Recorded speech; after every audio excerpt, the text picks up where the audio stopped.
Shalom, selamat sore Bapak Ibu, saudara sekalian yang dikasihi dan diberkati Tuhan.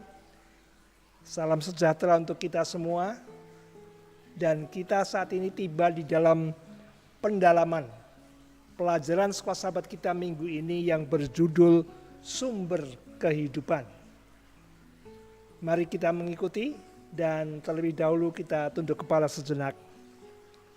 Ya Allah, Bapa kami dalam kerajaan sorga, segala hormat dan syukur kami naikkan kepadamu Tuhan untuk pemeliharaan dan penyertaan-Mu bagi kami masing-masing.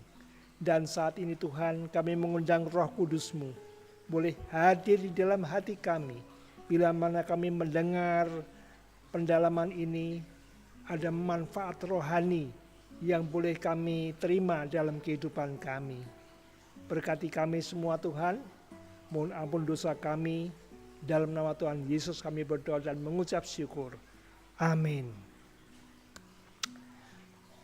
Hari Rabu kemarin lusa, 27 November 2024, kita melakukan pencoblosan pilkada pemilihan kepala daerah serentak di seluruh Nusantara.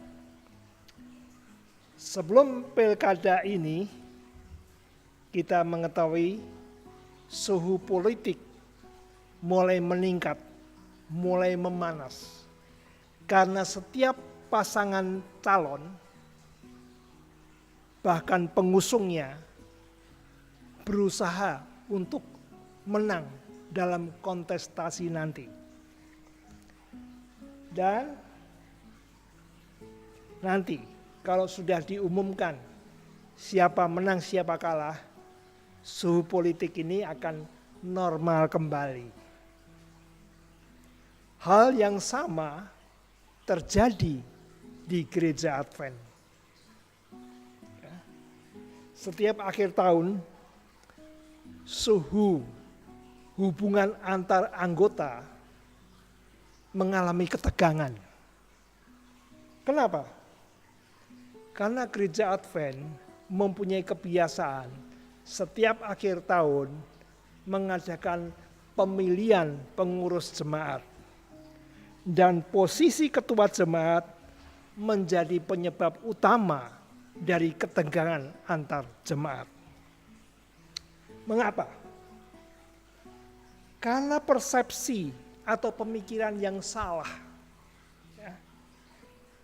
Menganggap posisi ketua jemaat adalah satu hal yang sangat terhormat, prestis, mengangkat derajat martabat seseorang, seperti para pemenang pemilihan, entah itu presiden, entah itu gubernur, entah itu kepala daerah, bupati, wali kota, atau pemimpin lembaga yang lain. Bila mana menang, satu kebanggaan, satu kehormatan. Yang sebenarnya, ketua jemaat itu bukan nomor satu di jemaat.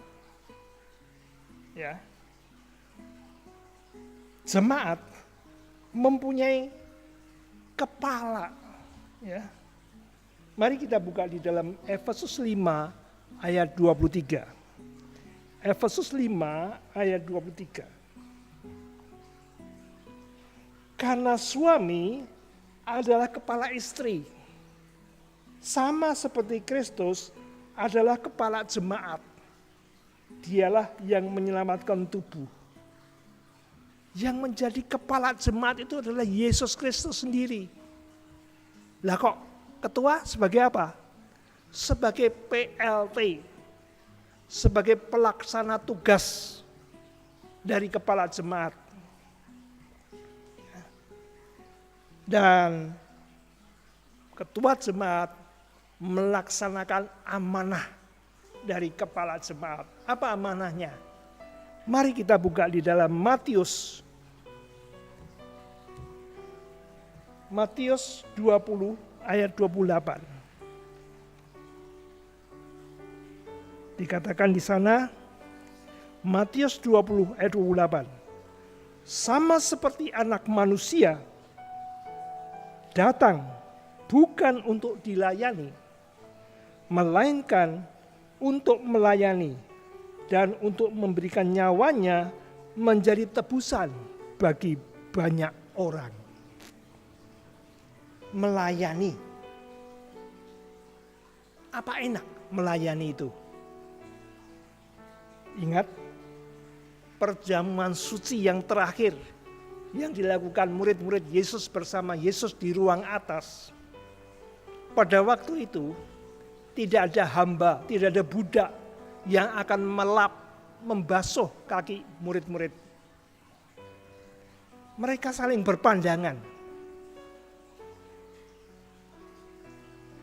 Merasa dirinya itu tidak pantas untuk melap kaki teman-temannya. Merasa dirinya itu lebih tinggi satu sama lain. Apa yang terjadi? Kita tahu Yesus yang melakukan pembasuhan kaki daripada murid-murid Yesus.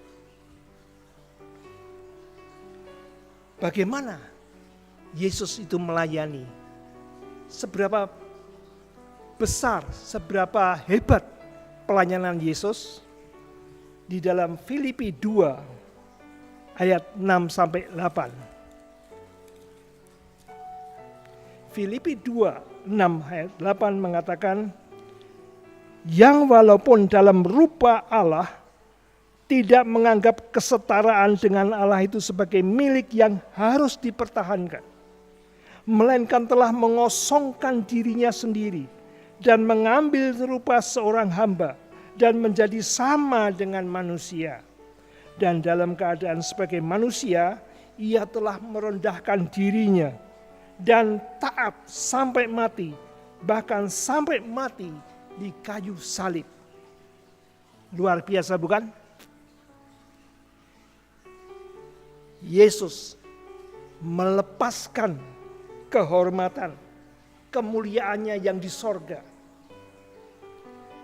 turun menjadi seorang manusia. Seorang manusia yang bukan pemimpin, bukan orang yang terhormat, tetapi dia menjadi manusia dengan posisi seorang hamba. Hamba itu pelayan. Dalam bahasa rumah tangga sehari-hari, dia itu pembantu, dia itu babu, dia itu jongos,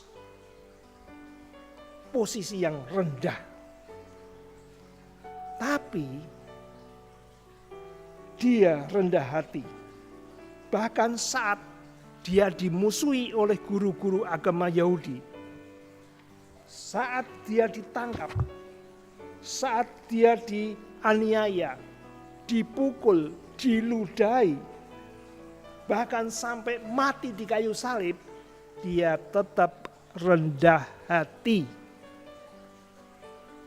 Dia berdoa, ya Bapa, ampunilah mereka, sebab mereka tidak tahu apa yang mereka perbuat. Saudaraku, para pengurus jemaat, khususnya ketua jemaat, jadikanlah Yesus teladan di dalam melayani dengan rendah hati. Menjadi pengurus jemaat siap untuk dikritik, untuk dicela, untuk dicemburui, bahkan untuk dicaci maki.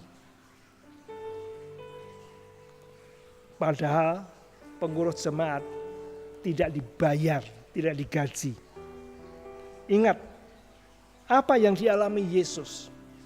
Kita buka di dalam Yesaya 53. Yesaya 53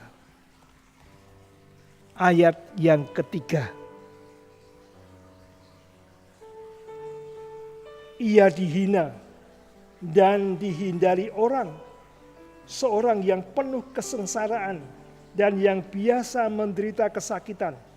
Ia sangat dihina sehingga orang menutup mukanya terhadap dia. Dan bagi kita pun dia tidak masuk hitungan. Ayat yang ke-7.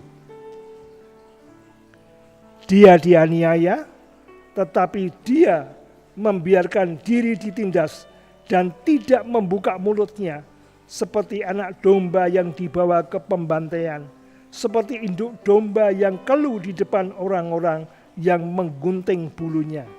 Ia tidak membuka mulutnya. Saudaraku, sebagai pengurus jemaat, ambillah Yesus sebagai teladan dalam melayani dengan rendah hati. Sebab janji Tuhan, Matius 5 ayat yang ke-12. Matius 5 ayat yang ke-12. Bersukacita dan bergembiralah karena upahmu besar di sorga. Sebab demikian juga telah dianiaya nabi-nabi yang sebelum kamu. Bagi para pengurus jemaat tahun 2025-2026, selamat melayani dan Tuhan akan memberkati. Dan bagi anggota jemaat, tolong hargai segala apa yang telah dilakukan dalam pelayanan di gereja ini. Semoga Tuhan memberkati kita semua. Amin.